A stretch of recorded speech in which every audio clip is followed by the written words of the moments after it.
Genji, D.Va, Zarya, and Sombra are going to be getting some adjustments or nerfs in the mid-season balance patch for Overwatch 2 Season 1. This is probably coming in as a response to the reception that the Overwatch 2 developer blog received. Over there, they originally mentioned that they were only going to make hero changes during the different seasons. However, it seems like because of the reception that they received, they have confirmed that there will be some changes to these 4 heroes during the mid-season patch. Now, when is that mid-season patch and what are the changes? We don't know, but we can start talking about some things that were mentioned on that development blog. But the interesting things here to note is they've mentioned that most heroes have had a 45% to 55% win rate, which is not that bad in their opinion. And they've mentioned that the tanks fighting on the front lines, they completely understand that people think that D.Va is oppressive, and she can out-brawl or even out-tank most of the tanks in the game right now. They're saying that despite that, Ryan, Sigma, and Zarya are up there with an unmirrored win rate of 53%. And they acknowledge that Zarya's bubbles may be a bit too strong right now, and they're going to make some changes to it. They also talked about that Junker Queen and Doomfist are in spots where they have an eye on them, and in case they're not going to perform, they will give them some buffs as well. In Doomfist's case, they said that they want to give something to Power Block and Meteor Strike. Okay, so here's a controversial take. I don't think the problem with Doomfist is in Power Block and Meteor Strike. Sure, Meteor Strike can feel a bit weak and underwhelming sometimes, but the way it can slow people does set up for some great plays. Doomfist just needs more damage on his pellets. Either the pellets or just a little bit more damage in the Seismic Slam, or if Seismic Slam could somewhat, its damage could increase if, your Power Block could scale alongside it just like it does with the punch itself. That's one way of looking at it. Again, I don't want to go into too much depth because I don't want to draw this video out.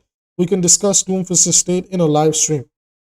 Moving on, we get to the point where, the title is slicing through the competition. I'm sure everybody knows where this is going. So they said that Genji and Sojourn were some of the most popular picks when Overwatch 2 started. However, they've, leveled out with the rest of the damage roster now. And Genji started off with a very dominating win rate. However, it's down to 52%. But they want to make sure that he's not dominating the playing field, and they're going to be making some adjustments to him because he's benefited from the damage roll passive. However, they said that they will consider adjusting the damage roll passive because it's benefited heroes like Genji. Again, some honorable mentions that they could have also talked about was that Sombra, Tracer, Sojourn, Echo, Pharah also really benefited. Like even Ashe actually really benefits from it. But I understand that Genji is a very popular pick right now. But just because a hero is popular doesn't necessarily mean they're powerful. Right, like obviously because Genji is like popular and people are playing him, and people see more of him, there'll be a lot more complaints towards him. Now I do understand that the DPS passive role passive has made him strong, but I think there's a way of addressing this situation without touching Genji's kit itself and touching the damage roll passive. So I sincerely hope that Blizzard doesn't go down the route where they push shurikens back to 28. The healing is still insane in this game right now, and it could ruin so much combo flow. It could ruin the way his ult charge comes up that it might just make Genji a throw pick again. So again, I really hope that the way they nerf Genji is by looking at the DPS passive and not necessarily his kit, because his kit is in a very healthy spot, and in my personal opinion, Genji is a high skill, high reward hero, and he should always be in a good spot in Overwatch 2. If characters like Genji, Tracer, arguably Sojourn, and the hit scans are in bad spots in Overwatch 2, that means something's up with the balance, alright? Moving on, they talked about the Sombra situation. They said that they understand that, people are having a hard time reacting to Sombra's hack, as well as the fact that tanks are feeling very oppressed right now with the way hack works. So they're going to be looking at that and, changing it up. I agree with this. I think, Sombra is without a doubt the best DPS character right now. If you can work in a coordinated environment, Sombra is just insane right now. And even if you're not playing a coordinated environment, using her to isolate supports or just, perma-focus a tank, it's insane because they just can't do anything from that point on. Especially, do this. In your next game, if you play damage, play Sombra into like a Doomfist Roadhog or Junker Queen and watch them fall apart and then tilt and flame you in chat. It's actually hilarious. But moving on, they said that Symmetra and Torbjorn damage heroes that have had their win rates increase, and they're showing some of the highest win rates in some ranks, and they believe it's because they counter Genji. Okay, interesting logic. So they said that if they nerfed Genji, these heroes will probably play less, so they don't need to make changes to Symmetra and Torbjorn. Except the problem here is, first of all, Torbjorn is a niche pick, and so is Symmetra, and they only really work on certain maps. Now, Symmetra does counter Genji to a certain extent. However, if the Genji is good, he can outpace her completely. Symmetra was reworked for a 6v6 double shield environment, And her current double shield based kit doesn't necessarily work in a game where shields barely exist and barely have uptime, to the point where Symmetra really needs to be, again, changed up so that she does fit the 5v5 environment better. And the fact that they don't even talk about that, and many Symmetra like content creators out there have pointed out that Symmetra got some stealth nerfs and they don't even address that, is actually really embarrassing. This brings me to my final point and then the overall topic that we'll discuss.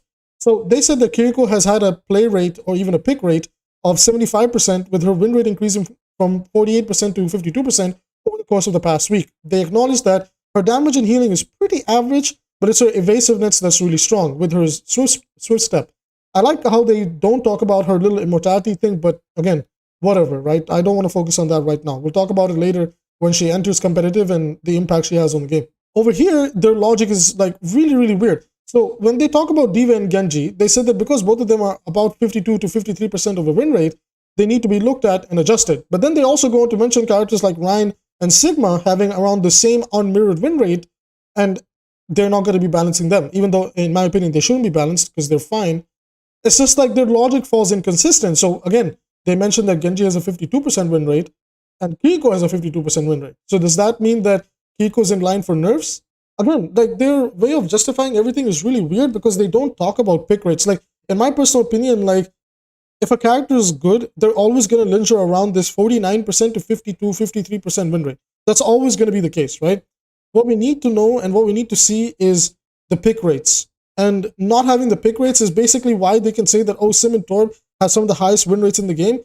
Bro, if it's like, if the guy is only picking like Symmetra on King of the Hill, and he's the only one playing Symmetra and nobody else is, and he's that one guy pushing that stat, obviously Symmetra is going to look like pretty inflated in terms of win rate, and they can use that to justify that she doesn't need changes. But that's not the case, right? Because she's working in a niche environment. I'm fairly certain Pharah might also have a high win rate, simply because she's also become a bit of a niche pick in Overwatch 2. Regardless, my point here is that I really wish that they viewed it from the perspective of pick rates. Now, they did speak about how, Genji and Sojourn had high pick rates, and Sojourn's very oppressive right now. So how come we didn't have a topic about addressing the state of Sojourn? Again, there's some inconsistencies to their logic, right? I think Sojourn and Sombra are a lot more oppressive than Genji is.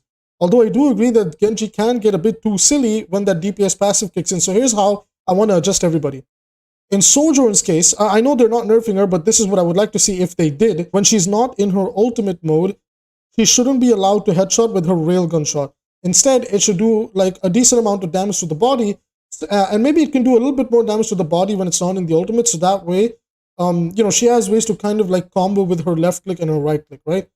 Moving over to a character like D.Va and Zarya, just increase the different cooldown times. That alone can bring them into a state where other tanks can actually punish when their capabilities of staying alive are not up, right? Or even DPS for that matter. In Sombra's case, I think we already know, right? Just increase the time it takes to hack someone, allowing them time to outplay Sombra. And outside of that, this is just my personal opinion, the stupidest change this game has ever seen is Sombra being able to hack an invis. Remove that completely.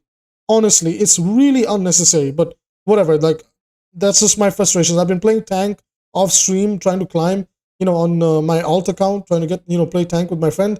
And honestly, like, I've been running to Sombra in so many Diamond and Master games, I've been wanting to rip my hair out. It's genuinely annoying. Moving on from Sombra, we come down, so we've addressed Sombra, Sojourn, and now Genji. The worst thing that they could do to Genji is touch Shurikens and Dragon Blade again, or do something to dash. The best way to deal with them is to look at the damage passive, and they seriously need to accept the fact that it's okay for high skill, high reward heroes to be in a good and viable spot because the person's being rewarded for their skill. Alright? Like, I think that's a metric that they seriously need to be okay with. We can't go back to a state of the game where the sustained meta is just out of control. One thing we have to also consider is that, like, previous patch, Soldier 76 was like really, really strong. And then they nerfed him. Now they're nerfing Genji's damage potential. I don't know. We don't know how they're nerfing Genji, but it will affect his damage potential.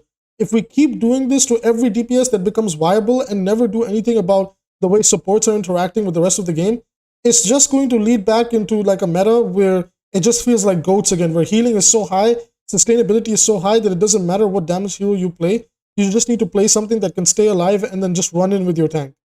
Again, I really hope they learn their lesson. Like, we've already been through that Junker Queen Goats comp. So that's the way I see it. What do you guys think? What do you think should be balanced? What do you think needs to be buffed or nerfed? Do you agree with some of these changes? Let me know in the comments down below. I will see you in the next one.